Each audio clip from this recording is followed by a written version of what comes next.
Alright, magandang gabi po sa inyong lahat mga kababayan. Batang Maynila to, it's Facebook account ni Lovely Granada na hakba o na take down. Ngayong araw na ito mga kababayan na hindi na po matagpuan dito sa plataforma ng Facebook ang account ni Lovely Granada. So ang tanong, nahack ba o na take down o ni-report ng mga DDS? Kasi ito si Lovely Granada, talaga naman pong pinag-iinitan ng mga DD list. Simula nung binanatan nito si Sara Duterte, nako, galit na galit po ang mga DDS. Kaya sigurado gagawin nila lahat para matigil o mapahinto nila ito si Lovely Granada sa pagbanat sa kanilang idol na si Sara Duterte. So ano ba nangyari? Nahack ba o na take down? Ito mga kababayan, kung susubukang hanapin ng FB account ng socio-political blogger na si Lovely Granada ay tila walang ilalabas na result si FB or other web browser. May mga reports na sinusubukan ni Granada na ma-recover ang kanyang SOCMED account. Hindi pa din malinaw kung ito ba ay na-take down o na-hack. Kumakailan na yung manin ng batikos lalo na sa mga Duterte supporters ang mga pahayag ni Granada lalo na kay VP Sara at tinamon pa niya ito ng isang public debate para talakayin ang mga mahalagang issues ng bansa at kung ano ang opinion ng BP patungkol dito. Sa tingin niyo mga kababayan, ano nangyari? Nahack ba?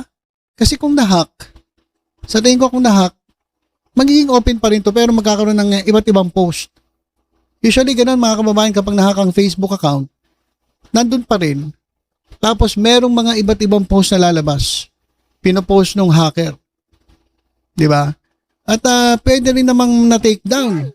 Kasi kung na-take down naman, sigurado magsasalita itong si Lovely Granada kung ano yung rason. Kasi inform ka naman ng Facebook kung na-take down yung Facebook account mo. At merong dahilan kung bakit na-take down. Malamang na-report ito. Kung talagang wala. Check nga natin mga kababayan. Check natin. Guys, check natin. I-search natin itong Facebook page ni Lovely Granada. Type natin Lovely Granada. Ito mga kababayan. Teka. Lowly tuloy. Lowly but lowly. Lovely Granada. Dapat lalabas to mga kababayan Granada. Ayan. Check natin. Okay. Wala mga kababayan, usually dapat lalabas yung Facebook page ni Lovely Granada. Pero lumabas dito ay mga balita tungkol kay Lovely Granada. Ito nga kasama tong Lovely Granada's FB account is so far down. She's exhausting all means to recover her account. She's unsure, so hindi siya sigurado if it was because of an attempted hacking or some reason. Ipagdasal daw natin ang kanyang account na makabalik. We won't allow her to be silenced. Ayan mga kababayan. Meron mga Lovely Granada dito. Pero hindi si Lovely Granada. Iba. Ayan mga kababayan. Ayan po, nireport ng Pink Nation.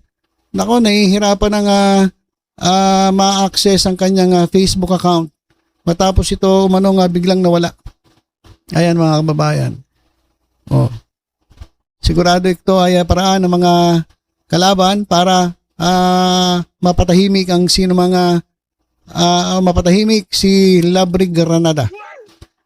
Ayan po. So wala mga kababayan wala ang Facebook page ni Lovely Granada. Sa tingin niyo mga kababayan, ano kaya ang dahilan? Basa nga tayo ng ilang mga comments.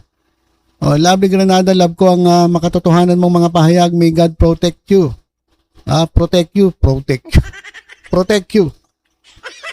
Don't worry, di ka na malilimutan sa mga taong may Diyos sa puso. God bless you, Miss Lovely. So, ito po, umani po siya ng suporta sa ating mga kababayan. Hindi kasi kayang tapatan ng talino ni Lovely Granada sa patas na laban, kaya ninakaw na lang account niya. Ayan. Wala kasing Panama ito mga DD-list, kaya inak ang account at nawala. Sa totoo lang mga kababayan, kung mapapansin nyo ako, hindi ako masyadong active sa Facebook. Kasi alam nyo, napaka-toxic. Sa totoo lang. Sobrang toxic yan sa Facebook. Kung gusto mo sumikat, mag-post ka namang post sa Facebook. Kung gusto mo sumikat, kasi ako naman, ayoko naman sumikat Ayoko naman na masyado akong ma-expose sa social media. Kaya hanggang YouTube lang ako. So, sa Facebook kasi talagang mabilis lang kung gugustuhin ko eh. Talagang mabilis tayong makikilala sa Facebook kaso napaka-toxic po mga kababayan. Pag nagsalita ka, grabe, tatadtarin ka ng mga trolls. Mumurahin ka, pagbabantaan ka kung ano-ano sasabihin sa'yo. Ganyan po ang nangyayari dyan sa Facebook. Kaya matindi po sa Facebook. At nagkakaano pa, yan, nahack, nati-take down, nare-report. So, ako naman may Facebook, misa-misa nagpo-post ako. Pero hindi ganun ka active katulad sa YouTube. Kasi sa YouTube, alam nyo, mahigpit dun eh. Sa Facebook nga, kahit magmura ka ng magmura, okay lang eh. Tingnan niyo yung bayuteros na na nangongo, mga kababayan. Ngongo na, bingot na, pero kung makapagmura sa Facebook matindi mga kababayan. 'Di ba? Pero hindi po nati-take down yung kanyang video. So ganun ba kaluwag ang Facebook? At yung mga ganung klaseng mga pagmumura, pagbabanta hindi nila tini-take down. Sobrang toxic. Sobrang toxic. Pero kung gusto mo sumikat ka, mag-Facebook ka. So, ayan mga kababayan, sana ma-recover niya agad. 164,000 followers still counting na wala. Dami atang na-trigger. So, ayan mga kababayan. Tinignan naman natin, wala di ba? Check natin, wala yung yung account ni Lovely Granada. Pero mga kababayan, ito, mamaya natin pag-usapan yan. Pero, meron pong meron pong balik dun sa mga DDS. Kasi, ito post ni Palsis, tuwan-tuwa ang mga DDS na na-down ng FB account ni Lovely Granada, pero quits lang. Quits lang. Bakit? Kasi down din ang FB ni Tio Moreno na merong 500,000 followers at ni Rowena Guanzon, na merong more than 1 million followers as of late last year. Nawala din. So, nawala din. So, tingnan nga natin, hanapin natin. Tingnan nga natin kung talagang nawala ang Facebook account ni Tio Moreno. Tio Moreno. Ito yung yung kadiri Tio Moreno. Hindi ito kaano-ano ni ni Isko Moreno mga kababayan Malayong-malayo kay Isko Moreno to. Ito mga kababayan, sinesearch natin Tio Moreno. Meron dito Tio Supot Moreno. Tio Supot Moreno, ano ba yan?